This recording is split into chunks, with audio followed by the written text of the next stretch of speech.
There's no way it's possible to be grateful in life when your head is neck deep in a Puerto Rican toilet ingesting poop particles, right? Well, Britnie says otherwise in this spellbinding episode of Broke to Woke.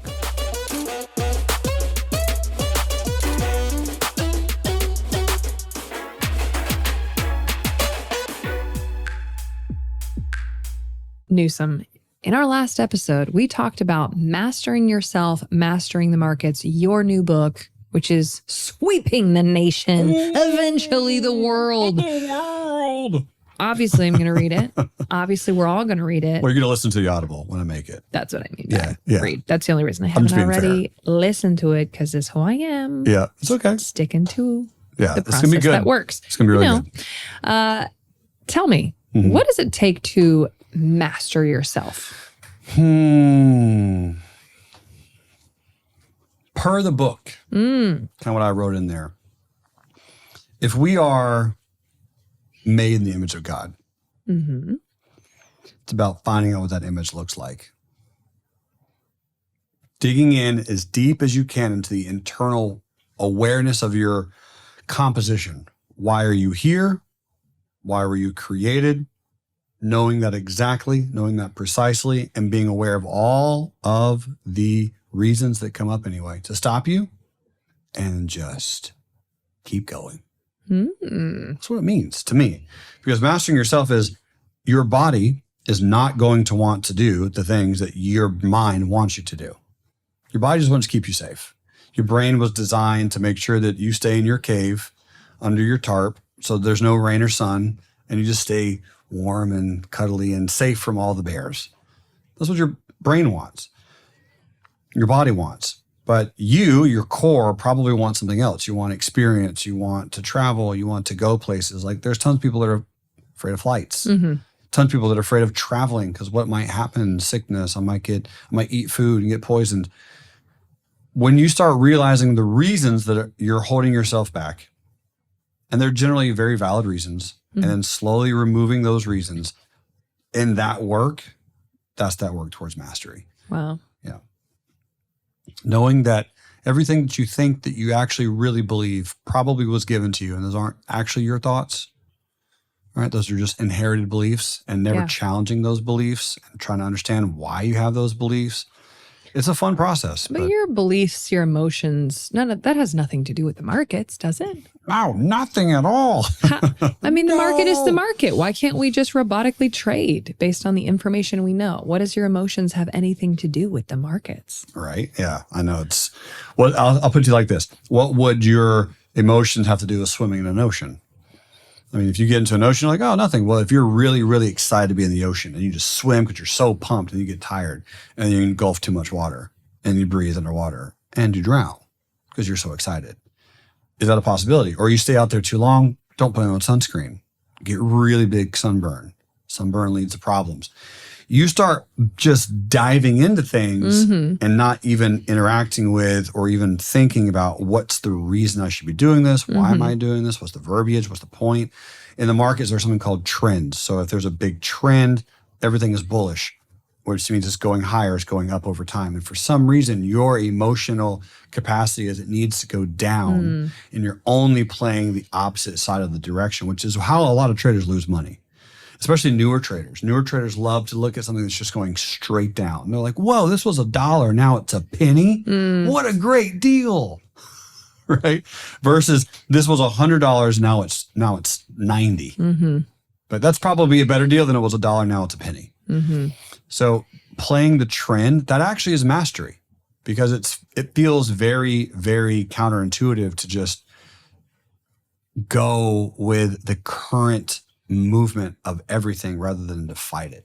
And for me, and what I've noticed and what I've studied is a lot of people, and we're going to talk about this in the future, a lot of people are very, very scared when there's another person involved to go against the status quo, to go against the crowd, to go against the people. But when it's just them, they want to be the lone wolf because it feels so good to go against what everyone thinks, what it goes against what everyone does. And there's interesting polarities when this is a good time to do it, when it's the wrong time to do it. So it's a fascinating subject to study, and there's been tons and tons of research. And I did spend a good 3.5, 4 years working on that book, so I'm really excited about it. Wow. Yeah. It's really impressive to understand how much perspective affects everything. Yeah. I'd say it's really important to understand how much your perspective. That's really why I named everything in my life Ariel. It's to keep that big picture in mind and not to get lost or taken out by the highs or lows that the world brings you or who loves or hates you today.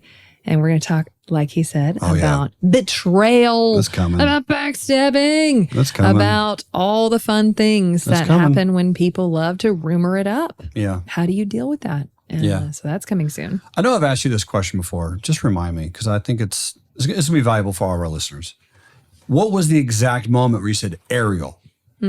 That word, that term became so powerful. You're going to think it's so stupid. Probably. So I was leaving Lowe's in Charlotte, North Carolina, heading back to my little $140,000 house I bought at 18 years old. Shout out to Lowe's. Gonna go get ready to head to the Cheesecake Factory. And I'm at a stoplight. This is how not magical. I'm sitting there and it got lightning bolted into my spirit. And I knew it was like God talking to me somehow at a stoplight. Just and I saw it spelled very specifically AERIAL. And I was like, I think I know what this means, but I went home and Googled it. And it meant to keep that big picture in mind, to exist and create above the rest with an excellence. And another spelling means Lion of Judah. So it's a powerful name. And I thought, wow, that's cool. That'll be the name of my first kid. And it was. That's right. First kid was just a business. Your businesses are your babies. Oh, yeah. It absolutely, not your little side hustles, but your real businesses. Those are your babies. The one you go all in on. They take a lot of nurturing. They scream and keep you up at night. Don't they? They poop on you. Yes, they do. And yet you still love them. They will throw up all over you. Yeah. It's an interesting love-hate relationship, which is mostly just love. Yeah. But the process can be painful. Yeah. You know? Two things that are irrelevant. Lowe's and Cheesecake Factory are both publicly traded. So, hey, you know, you're all up in the stock market. Were you driving a Honda or Toyota at the time? I was driving a Ford. Also publicly traded. Ford Mustang. Stock market's all around us, folks. But, okay. Another thing I love when you talk about this at our Elevate Summits on the island, you'll bring this up pretty frequently where you're like, hey, listen, it wasn't this magical, awesome, amazing, oh, this happened so brilliantly and bang, and it was just given to me. Then I turned it on and money came into my account. There we go. You mention that a lot because you want people to realize it's generally done randomly, messily, just kind of happens. We're like, oh, wait a minute, that's an idea? That's a thought, that's a vision. I should do that. I should act on that. And a lot of people just write it off. It's like, oh, that's stupid. I shouldn't even have that thought. And I love how you said it was in your car at a stoplight because a lot of people, they come up with great ideas while they're driving and they forget to write them down. They don't voice memo them. They don't voice note them. You probably you did something where you took that and brained it. And then you were able to keep it for the rest of your life and just know, oh, wow, that was a moment. And I love that. Thanks for sharing. I'm sure you told me that before. But I didn't actually name my first company that. I named it Nashville Home Rescue, and then everybody thought it was like a homeless shelter. And so... oh, you had to go back to the stoplight. Well, I just thought it needed to be like a We Buy Houses type name or something like that. So it was not cool. The first name of my LLC, but when I wanted to turn into a real brand and a real company, that was like, oh, what should I name it? I was like, that word, that was cool. And it was like, Little Mermaid. I'm like, no, not Little Mermaid. No. Like the flight perspective up here, understanding God can see every single part of your life. You've got to surrender and trust that there is a divine guidance that you might not understand in the moment, but you are part of something so much bigger than you. So you've got to lean on that trust because you got to lean. Just business is not for the faint of heart, especially if you're going to be a hyper growth organization or a force for good organization. You're going to be doing things that have never been done before. And you're going to have to deal with people who don't understand and are mean to you because they're challenging. You have a different reality and a different vision for the status quo. Not everybody's okay with that. So you got to drop the peasants. You know what I would love is someone to help me with a word. This probably word doesn't exist in the English language. Maybe it does, but something that's so easy. I mean, ridiculously easy. That's very hard to accomplish. Like a business. Businesses are so easy. Like the math is there. Yeah. It's very simple. Yeah. They're so hard though. Yeah. There's so much turmoil and tumultuousness. It's the humans in it. It's the greed. It's for sure, dude. all the weird things that come out in humans just trying to get something done. You can have that weird stuff come up even when you're trying to just rescue kids. Weird stuff. People are prideful, egotistical, greedy. They want attention. They got this thing going on. Yeah. And so it's so important to stay committed to that mission and the why. That's the only way you can get through this stuff. And you alluded to that, talking about every part of your life as being divine guided. So over the last year, what has that divine guiding been for you? Tell us some things that have popped up in your life, Britt. Well, I had a really crappy year last year, I would say, overall. Now, that's like the feeling of it. If I look at the stats, I still crushed it, which is impressive and awesome. I'm proud of my performance because... So you made it to the Super Bowl, you just didn't win the Super Bowl. I don't know. I think I won the Super Bowl, but I don't know how I would describe it, except for I think women sell you on pregnancy as being this like magical thing, and all the Instagram videos of them rubbing their belly and swirling around in circles. It looks like it doesn't suck every minute of the day. And I know it doesn't for everybody, but it really did for me. And I'm sharing this because I know the haters out there are going to pick on me and say, at least you could have a kid. I know. And I'm super freaking grateful for my perfect, wonderful angel baby. What a legend. He's amazing. He's the greatest baby ever. You lucked out. And I'm obsessed with him. You lucked out. I really did. Honestly, he is kind to me. He is just joyful. His smile can wreck your soul in the best way. It can break any negative thoughts going on with just his little goober, slobbery, gummy. He's just the bomb. And I love this baby. But it doesn't mean the process didn't suck. And I'm sharing it because I want the people who are going through the suck to know, of course, it's worth it. But it's not all magical rainbows. And a lot of things that are worth it are not all magical rainbows. I had like a darkness cloud over my life, feeling that nauseous and actually throwing up that many times. Some people are nauseous for like an hour and take the whole day off. It didn't go away all 9 months. And even after I had him, having all that, and it was the worst. And so I have so much grace and so much love for the women who are still willing to bring life to this planet and still willing to go through that level of sacrifice for the next generation and for humanity. Like, it's amazing, but it is not all rainbows and flowers. And so be kind, knowing everybody's experience is different. And if that is your experience, I pray you have the perfect dream baby like I did too, because it's a big blessing on the other side. But I'm like traumatized. I like smell things that I smelled during that time. And I'm like, I'm going to throw up again. It's terrifying to just try to lead your businesses, try to run events, try to be inspired, try to like feel God's presence at all when your body feels so terrible every day. And I cannot believe humans live with long-term diseases and sicknesses and they can still be inspiring. I'm amazed. So lots of lessons learned. One of my big commitments after this is really going as deep as I can in the next level of education and practice of health and wellness. And that's such a powerful, important thing, because when you don't have your health, it's so consuming, at least in my experience, I couldn't think about anything else. Now, thankfully, my businesses still ran and we still found a way to be a force for good, rescue kids, and do all the amazing things through the nonprofit. But it was incredibly distracting for me personally. My vehicle still made a difference, but Britnie Turner was pretty knocked out of the game. That was hard. And so again, how can you stay focused on your mission when your vehicle for the mission, which is your body, for you, is completely wrecked? And so again, just committing to that health, committing to that wellness, committing to not waiting until it's too late or eating the junk food now and just, oh, it'll be fine later. No, it won't be. If you can control it, control it. Yeah. Control what you can control. And that's been a really poorly branded word. But Jen King told me, control what you can control. And that's the rest you surrender. But you are, as an adult, in charge of what you put in your mouth and what you drink. If it's not something good for you, why do you think you're going to get good results with poor fuel?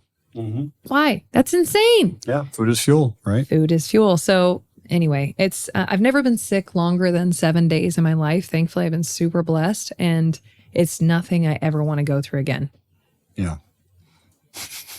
Yeah. Well, you said that you got a perfect baby on the other side of it. Yes. And so obviously it's worth it. You asked me this question. What would you like to say to Bear when he listens to this a few years from now? Bear, don't ever talk back to me.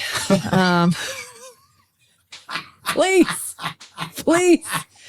I didn't understand. As a kid, I'm like, well, I didn't ask to be here, But now I'm like, I had so much love for Bear. Bear Danger Locke, the best name ever. Best name. Great name. I have so much love for him. I just really enjoyed watching him grow and kicking me and all these things. And then to just experience him being outside of me and watching every little smirk or new noise and his eyes, the way they're changing, just every single ounce of him to me is like perfection. I am so obsessed with this baby. And I hate that was the experience to get there. But my message to Bear is you are such a gift. You are such a force for good. You are such a blessing to your daddy and me. And I would do it again just to have you. If you were the guarantee on the other side, of course I would do it again because you're just everything. And so I do understand why parents say this. And I'm incredibly grateful that I got to go through the experience. And that it's over. Yeah. And that it's over. Let me say that for a second, because you can also be happy and be thrilled and be so relieved that it's over. Yes. That's also You're okay. not a bad parent. You don't love them any less. Yeah. Yep. You're not a bad leader. No. All the things. It's just over. The bad problem to help get the perfect baby is over. I want to share one lesson that Ellie shared with me on island because we were in the Love Summit.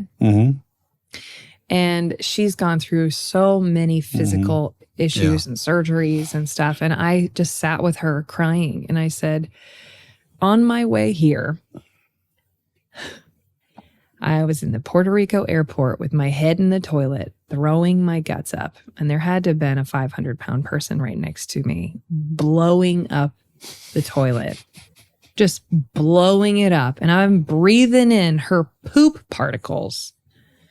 I'm going, and breathing in those poop particles as barf is coming out of my mouth. And in that moment, I was having a real hard time finding something to be grateful for. And I said, Ellie, that's your challenge. Tell me how to be grateful in that moment. And she said, be grateful that you had food in your stomach that you could throw up. I was like, ugh. She found it. And she said, be grateful for indoor plumbing. Be grateful you could be flying to your island to even be nauseous from the plane enough to throw up. Like, she went on and on. And my point in sharing that is you always have something to be grateful for, because I could be in a country where I didn't even have food to be able to throw up. Yeah. What a gift. If it was 300 years ago, would you have died during that pregnancy, you think? Yeah, I do. I had to be on all the stuff for anti-nausea and I Yeah. still threw up that much. Yeah. I definitely think I would have died or Bear wouldn't have made it. For sure. For sure. And we can be grateful for that, right? Yeah, absolutely. Absolutely. So there's always something to be grateful for. And we have so many more lessons we've learned in the last year. Let's talk about the most powerful awakening for you in the next episode. It's coming.